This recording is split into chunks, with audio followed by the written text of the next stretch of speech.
नमस्कार, 20 मिनट 20 खबर में आप सबका बहुत बहुत स्वागत है। आप सबके साथ मैं हूं प्रियंका राय। अगले 20 मिनट में आपको हम 20 अहम खबरों से रूबरू कराने वाले हैं। तो चलिए शुरू करते हैं 20 मिनट में 20 खबरों का सिलसिला। फसल लगी खेत में सावधानी से बढ़ते लोग, पूरी तरह तैयार पुलिस के जवान। तभी झाड़ियों में हलचल होती है और लोग 4 कदम पीछे हट जाते हैं। रफ्तार ऐसी कि बिजली भी शर्मा जाए। हाथों में डंडे लिए कुछ लोग झाड़ियों पर मारते हुए आगे बढ़ते हैं। इसके बाद जाल लिए हुए कुछ लोग उस खूंखार को दबोच लेते हैं जो लोगों के दिन का चैन और रातों की नींद हराम किए हुए था। लेपर्ड के रेस्क्यू की ये तस्वीरें गुजरात के छोटा उदयपुर से आई है। यहाँ एक लेपर्ड लोगों के खौफ का सबब बना हुआ था। इसकी दहशत से लोगों का घर से निकलना मुश्किल था। लोगों ने वन विभाग को इसकी इत्तला दी थी, लेकिन लेपर्ड हर बार चकमा देकर भाग जाता था। लेकिन इस बार उसकी एक न चली। सूचना पर पहुंचे वन कर्मियों ने 1 घंटे के ऑपरेशन के बाद उसे रेस्क्यू कर लिया।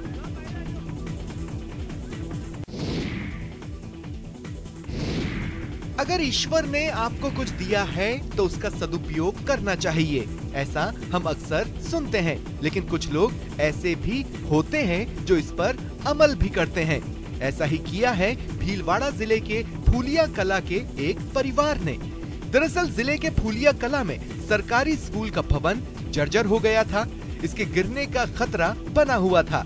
इस पर शिक्षा विभाग ने भवन को खाली करा दिया, लेकिन 700 से अधिक बच्चों की पढ़ाई के लिए पर्याप्त स्थान की कमी हो गई और धीरे धीरे बच्चे स्कूल से टीसी कटवाने लगे। इसके बाद शिक्षा विभाग के अधिकारियों ने स्कूल के भवन के पुनर्निर्माण के लिए भामाशाहों से संपर्क किया। भामाशाह लड्ढा परिवार ने स्कूल भवन का निर्माण कराने की सहमति प्रदान की। अब पुरानी बिल्डिंग को गिराकर 3 मंजिला भवन तैयार किया जा रहा है, जिस पर करीब 15 करोड़ रुपए खर्च होंगे।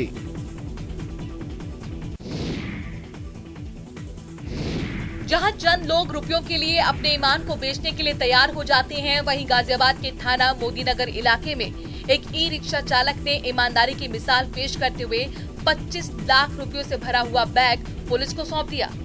दरअसल ई रिक्शा चालक आस मोहम्मद मंगलवार सुबह लगभग 10 बजे के आसपास थाना मोदीनगर क्षेत्र के बड़ा रोड से निकल रहे थे।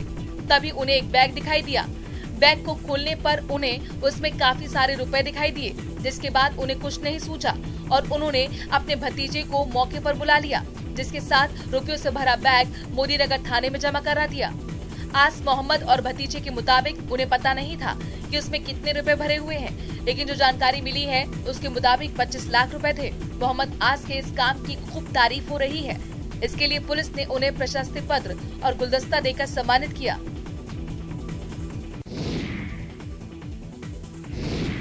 रेलवे की सुरक्षा के साथ ही आरपीएफ के जवान यात्रियों की जान और माल की हिफाजत के लिए अपने फर्ज को बखूबी अंजाम देते हैं। ये हम नहीं कह रहे हैं, तस्वीरें इस बात की तस्दीक कर रही हैं। छत्तीसगढ़ के कोरबा में आरपीएफ जवानों ने 2 लाख रुपए के मोबाइल और टैबलेट दुकानदार को लौटा दिए। दुकानदार लोकल ट्रेन में इन्हें भूलकर चला गया था। दुकानदार रायपुर से सामान लेकर कोरबा आ रहा था। आरपीएफ ने बिल देखकर उसे बुलाया और फिर सारा सामान सौंप दिया। अपना सामान पाकर दुकानदार ने जवानों को धन्यवाद दिया। उसने कहा कि उसे यकीन नहीं था कि अब सामान मिल पाएगा। जानकारी के मुताबिक एमपी नगर निवासी सुनील शर्मा करीब 2 लाख रुपए कीमत के 8 मोबाइल और 2 टैबलेट को लेकर ट्रेन में भूलकर अपने घर चला गया था। ट्रेन के जांच के दौरान मोबाइल और टैबलेट आरपीएफ के हाथ लग गई, जिसके बाद रेलवे पुलिस ने सुनील शर्मा की खोजबीन की और आरपीएफ पोस्ट पर बुलाकर उन्हें सारा सामान सौंप दिया। अपना सामान वापस मिलने पर सुनील शर्मा की खुशी बयां करने के लायक नहीं थी। अपने खास ड्रेसिंग स्टाइल की वजह से प्रधानमंत्री नरेंद्र मोदी दुनिया भर में जाने जाते हैं। प्रधानमंत्री नरेंद्र मोदी हर बार अपने कपड़ों या जैकेट की वजह से सुर्खियों में रहते हैं। इस बार भी उन्होंने एक खास तरह की जैकेट पहनी जो चर्चा का विषय बनी हुई है।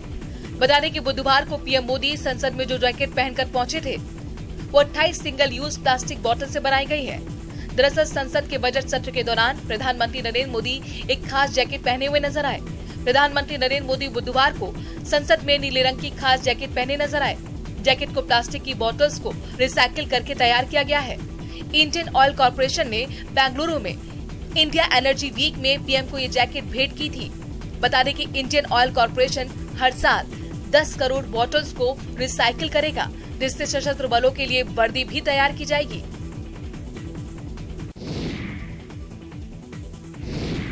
कहते हैं कि मन में कुछ कर गुजरने का जज्बा हो तो कामयाबी आपके कदम चूमती है, और यही जज्बा जमीन से जुड़ी सोच और शुद्ध स्वदेशी स्टार्टअप ने सास, बहू और देवर की तिकड़ी को अलग पहचान दिला दी है। मिट्टी की महक को दुनिया तक पहुंचाने की सोच सफल बना रही है। जैसे कि प्रधानमंत्री जी ने बोला था वोकल फॉर लोकल, हमने एकदम उसे अपनाया है। हम चाहते लोग भी इसे अपनाएं। साथ ही हम चाहते कि हम ज़्यादा से ज़्यादा एक्सपोर्ट करके ज़्यादा विदेशी मुद्रा हमारे देश में लेकर के आए। अभी हमने पिछले 2 साल के अंदर 5 करोड़ का टर्नओवर किया है अभी हमने इस व्यवसाय के थ्रू। बात अगस्त 2020 की है, जब स्वदेशी ब्लेसिंग नाम से कंपनी बनी। महज 50,000 रुपए से कंपनी की शुरुआत हुई। दादी नानी के जमाने की परंपरा को आगे बढ़ाया, कुम्हारों को रोजगार मिला, तो फिर बिजनेस की साख भी बढ़ गई। शुद्ध स्वदेशी स्टार्टअप अब पूरी रफ्तार से बढ़ रहा है। कई वेबसाइट पर स्वदेशी ब्लेसिंग के क्ले पॉट उपलब्ध हैं। व्यापारी अक्सर अपनी दुकानों पर अपना नाम लिखवाते हैं या फिर फिल्मी स्टारों के नाम और फोटो लगाकर दुकान का प्रचार करते हैं। लेकिन उत्तराखंड के हरिद्वार में कुछ दुकानदारों ने प्रधानमंत्री नरेंद्र मोदी को ही ब्रांड एम्बेसडर बना लिया है। यहाँ कई दुकानदार और ठेले वाले पीएम मोदी के नाम और तस्वीर का इस्तेमाल कर रहे हैं। जी हाँ, बिल्कुल ठीक सुना आपने। हरिद्वार के मेन बाजार में दुकान चलाने वाले कुछ दुकानदार प्रधानमंत्री नरेंद्र मोदी से इस कदर प्रभावित हुए कि उन्होंने अपनी दुकान का नाम ही मोदी के नाम पर रख दिया। यहाँ कई चाय के ठेले मोदी टी स्टॉल के नाम से चल रहे हैं, तो वहीं एक छोले कुलचे बेचने वाले ने मोदी के साथ साथ यूपी के सीएम योगी का नाम और पोस्टर लगा रखा है। दुकानदार मानते हैं कि मोदी का नाम जुड़ने से उनके पास ज्यादा ग्राहक आ रहे हैं और उनकी आमदनी बढ़ी है। चाय की दुकानों के अलावा कपड़े बेचने वाले दुकानदार ने दुकान में मोदी की बड़ी सी तस्वीर लगा रखी है और यहाँ मोदी कुर्ता, मोदी शॉल के नाम से कपड़े बेचे जा रहे हैं।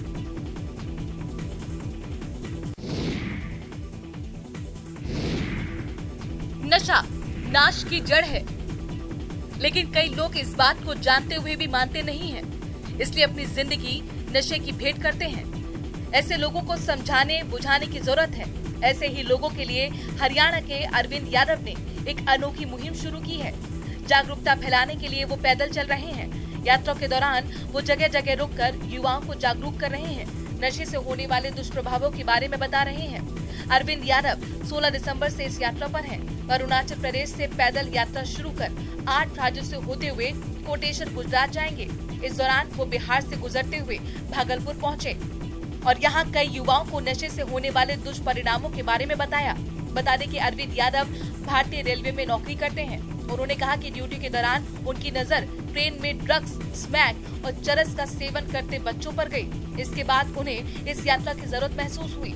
उन्होंने कहा कि लोगों को नशे के खिलाफ जागरूक करना और देश को नशा मुक्त बनाना ही उनकी यात्रा का मुख्य उद्देश्य है। जिस उम्र में बच्चे ठीक से बोल नहीं पाते, उस उम्र में ये बच्ची कमाल कर रही है। छत्तीसगढ़ की राजधानी रायपुर के सुंदर नगर की अनिका जैन की उम्र महज 1 साल 9 महीने है। ये बच्ची देश के सभी राज्यों की राजधानी इतनी जल्दी बता देती है कि आप सुनकर हैरान रह जाएंगे। इसका नाम इंडिया बुक्स ऑफ रिकॉर्ड्स 2024 में दर्ज हो गया है। पहले ये रिकॉर्ड हरियाणा पंचकुला की 2 साल की अमाया के नाम था, लेकिन ये रिकॉर्ड अब छत्तीसगढ़ की अनिका के नाम है।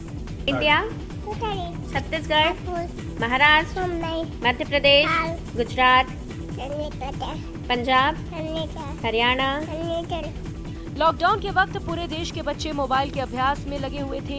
कई अभिभावक बच्चों को मोबाइल की लत छुड़ा नहीं पाए, जबकि अनिका जैन की फोन की स्क्रीनिंग टाइमिंग 0 है। माँ पिता के फोन देने के बाद भी अनिका फोन में कोई दिलचस्पी नहीं लेती। अनिका के माता पिता कहते हैं कि हर बच्चे में प्रतिभा होती है, बस उसे पहचानने और तराशने की जरूरत होती है। 11 साल की बच्ची को रस्सी पर चलते देख थम जाते हैं हर किसी के पांव।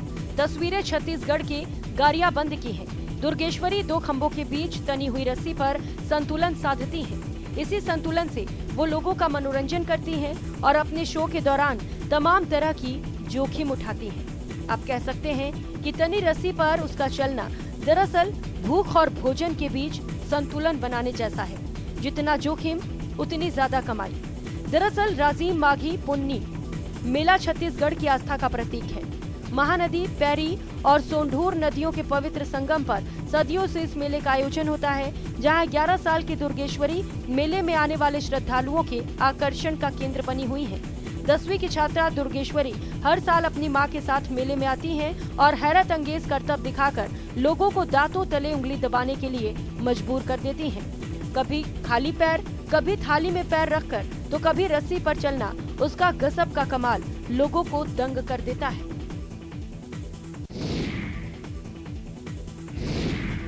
ड्रोन ने भरी उड़ान और घंटों का काम मिनटों में हो गया।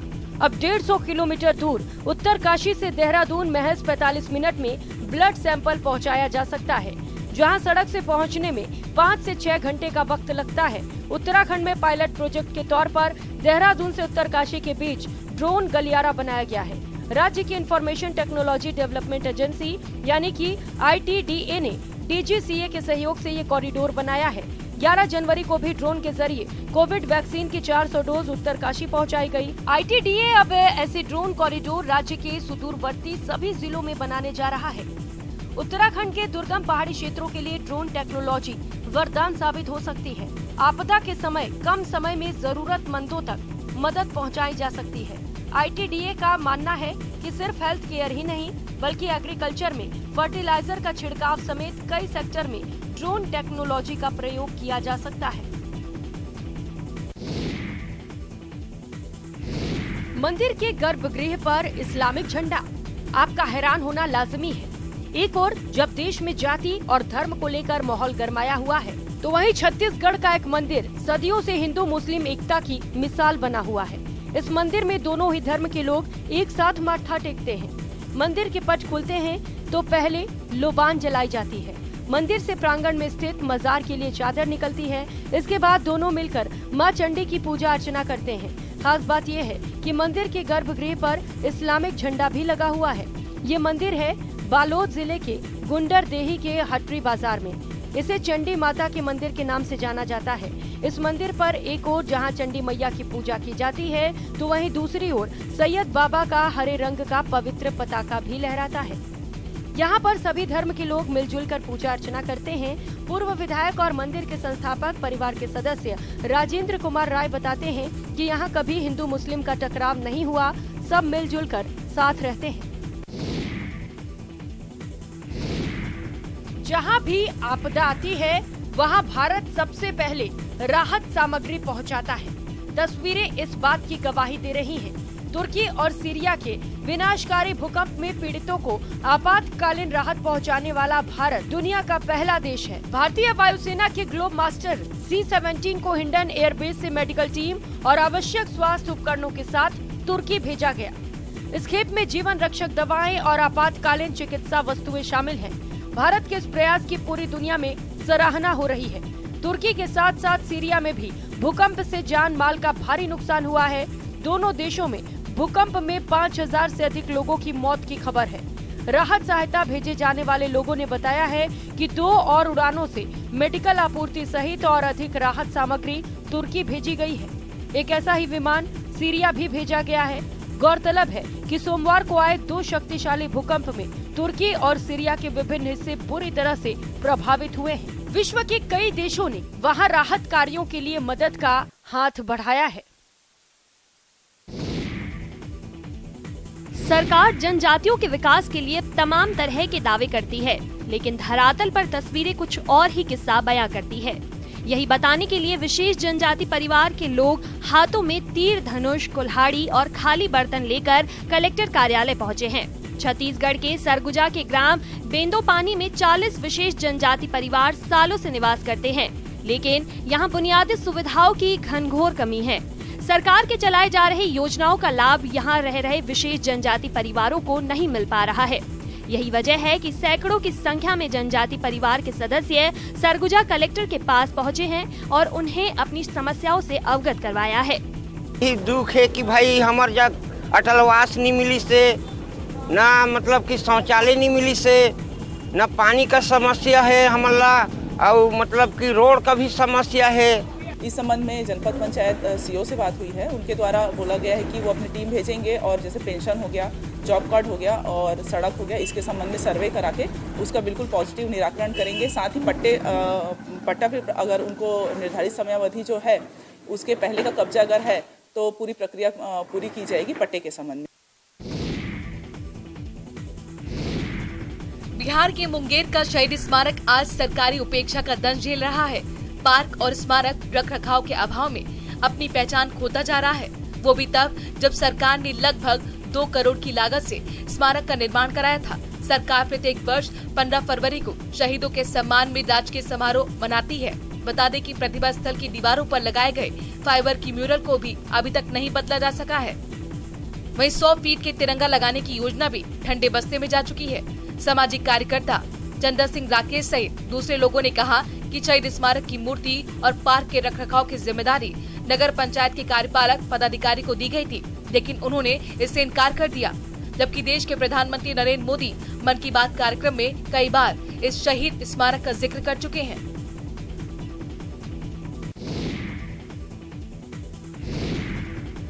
चंडीगढ़ में होटल का बिल नहीं चुका पाने पर एक शख्स की जब्त की गई महंगी ऑडी गाड़ी अब नीलाम की जाएगी। दरअसल चंडीगढ़ के पॉश सेक्टर 17 में CITCO शिवालिक व्यू के नाम से 5 स्टार होटल चला रहा है। इस होटल में आए 2 गेस्ट करीब 6 महीने तक वहां ठहरे, खूब मौज मस्ती की और होटल की हर सुविधा का लाभ उठाया। जब वे जाने लगे तब होटल ने 19 लाख का बिल बनाकर दोनों को थमा दिया, जिसे देखते ही उनका सिर चकरा गया। बिल इतना ज्यादा था कि दोनों के पसीने छूटने लगे। इसके बाद दोनों ने होटल से खिसकने का फैसला लिया, लेकिन जब वे होटल से गायब होने की योजना बना रहे थे तभी होटल की सिक्योरिटी ने उन्हें पकड़ लिया। उन्हें बिल भरने के लिए कहा गया, जिसके बाद उन्होंने बिल के नाम पर 6-6 लाख के 3 चेक दिए जो बाउंस हो गए। इसके बाद होटल ने रिकवरी के लिए गेस्ट की गाड़ियां, ऑडी और क्रूज को जब्त कर लिया, जिसकी कीमत 58 लाख रुपए है। इस मामले को 5 साल बीत गए, लेकिन वे अपनी गाड़ी लेने नहीं आए। ऐसे में रिकवरी के लिए होटल मैनेजमेंट ने ऑडी Q3 और शेवरले क्रूज गाड़ी को नीलाम करने का फैसला किया। 14 फरवरी यानी कि वैलेंटाइंस डे के दिन गाड़ियों की नीलामी की जाएगी। अगर आप पतंगबाजी का शौक रखते हैं तो बरेली से जरूर वाकिफ होंगे। हाँ, वही सुरमा वाली बरेली, सुरमा जिसे सजाकर नयन कटार हो जाते हैं। उसी तरह बरेली का मांझा भी अपनी खास पहचान रखता है। जी हाँ, ये वही बरेली का बाजार है जहाँ पतंगों को आसमान छूने के लिए मांझा बनाया जाता है। मांझा बनाने वाले कारीगर बताते हैं कि एक समय बरेली के मांझे की मांग दूर दूर तक होती थी। बरेली में 1984 से मांझे बनाने का काम करने वाले इरशाद बताते हैं कि 1995 में उन्होंने अपना अलग अड्डा बनाया था। उस दौर में वो रोजाना 20 चरखियां मांझे को तैयार करते थे। आज सिर्फ 2 चरखी तैयार करते हैं। उनके मुताबिक एक चरखी में तकरीबन 9 किलोमीटर लंबाई के बराबर मांझा होता है। मुरीर बताते हैं कि बाजार से पैसे मिल नहीं पाते, लिहाजा कभी 20 कारीगरों वाले उनके अड्डे पर अब उनके अलावा सिर्फ 2 कारीगर काम कर रहे हैं, क्योंकि जब से मार्केट के अंदर चीन का मांझा आया है तब से बरेली का मांझा फीका पड़ता जा रहा है।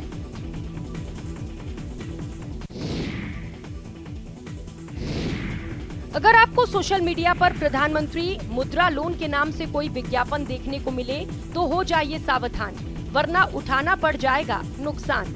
उत्तराखंड के देहरादून में प्रधानमंत्री मुद्रा लोन के नाम पर लोगों की मेहनत की गाढ़ी कमाई हड़पने वाले 4 आरोपियों को उत्तराखंड पुलिस की स्पेशल टास्क फोर्स ने गिरफ्तार किया है। जालसाजों से लैपटॉप, 13 मोबाइल फोन, पासबुक और सिम कार्ड भी बरामद हुए हैं। STF के SSP ने बताया कि आरोपियों की ओर से प्रधानमंत्री मुद्रा योजना और मुद्रा लोन के बारे में सोशल मीडिया पर विज्ञापन अपलोड करवाया जाता था, फिर फर्जी नंबर से लोगों को कॉल की जाती थी। जिन लोगों को लोन की जरूरत होती थी वो इन नंबरों पर फोन करते थे। आरोपी कुछ दस्तावेज और संपत्ति की जानकारी मांगते थे ताकि लोगों को उन पर यकीन हो जाए। इसके बाद लोगों से प्रोसेसिंग फीस, बीमा के नाम पर पहले 2000 रुपए लिए जाते थे। इसके बाद मैसेज करते थे कि लोन स्वीकृत हो चुका है। लोन की किश्त देने की एवज में उन लोगों से 5000 रुपए से 10,000 रुपए तक रिफंडेबल पेमेंट बताकर QR कोड भेजकर मंगवाते थे। आरोपी लोगों से उनके दस्तावेज मांगते थे और उनके नाम पर खाते खुलवाते थे। इन खातों में रकम मंगवाते और कुछ समय बाद खाते बंद कर देते थे। अब तक वे कई लोगों से धोखाधड़ी कर चुके हैं। अजमेर का एक वीडियो वायरल हो रहा है, जहां एक प्रेमी जोड़ा वैलेंटाइन डे के पहले बीच सड़क पर अपने प्यार का इजहार कर रहा है। वीडियो के मुताबिक प्रेमी जोड़ा एक बाइक पर बैठा है, जहां लड़की रोमांटिक तरीके से अपने प्रेमी की तरफ मुंह कर बाइक के पेट्रोल टैंक पर बैठी है और दोनों अजमेर की सड़कों से गुजर रहे हैं। किसी ने युवक युवती के खुलेआम रोमांटिक स्टंट का वीडियो रिकॉर्ड कर वायरल कर दिया। वही वीडियो में रात के अंधेरे में गाड़ियों की हेडलाइट की रोशनी के बीच दोनों बाइक पर रोमांस करते दिख रहे हैं। वीडियो में युवती कभी युवक को गले लगाती है तो कभी ब्रेकर पर संभलती नजर आ रही है। वहीं दोनों बाइक पर काफी दूर तक ऐसे ही बैठे नजर आए, जिसे देखकर सड़क पर चल रहे राहगीर हैरान रह गए। सोशल मीडिया पर वीडियो वायरल होने के बाद अजमेर पुलिस का कहना है कि दोनों पर जल्द ही कानूनी कार्रवाई की जाएगी। पुलिस के अनुसार बाइक के नंबरों के आधार पर स्टंट करने वाले युवक का पता लगाया जा रहा है। वहीं पुलिस दोनों के वीडियो को रिकॉर्ड करने वाले शख्स की भी तलाश कर रही है।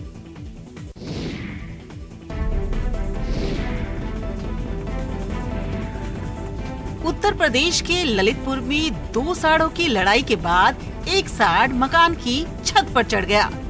तस्वीरें देखिए। एक तरफ तो भारी भरकम साड़ का वजन और दूसरी तरफ खपड़ैल की छत। साड़ चढ़ तो गया, लेकिन उसका उतरना मुश्किल लग रहा है। वह जैसे पैर बढ़ाता पैर धंसता जा रहा है। इससे छत पूरी तरह से क्षतिग्रस्त हो गया। मामला सदर कोतवाली क्षेत्र के आजादपुरा का है। मिली जानकारी के मुताबिक आजादपुरा में दोनों साड़ों की लड़ाई हुई थी। लोगों ने बताया कि साड़ पहले छत पर चढ़ा, फिर कच्चे मकान की छत पर चला गया। नीचे से लोग हल्ला करते रहे। उसे उतारने की कोशिश में लगातार लगे रहे। काफी देर के बाद साड़ खुद से उतरकर भाग गया। किसी ने इसका वीडियो बना लिया, जो अब वायरल हो रहा है।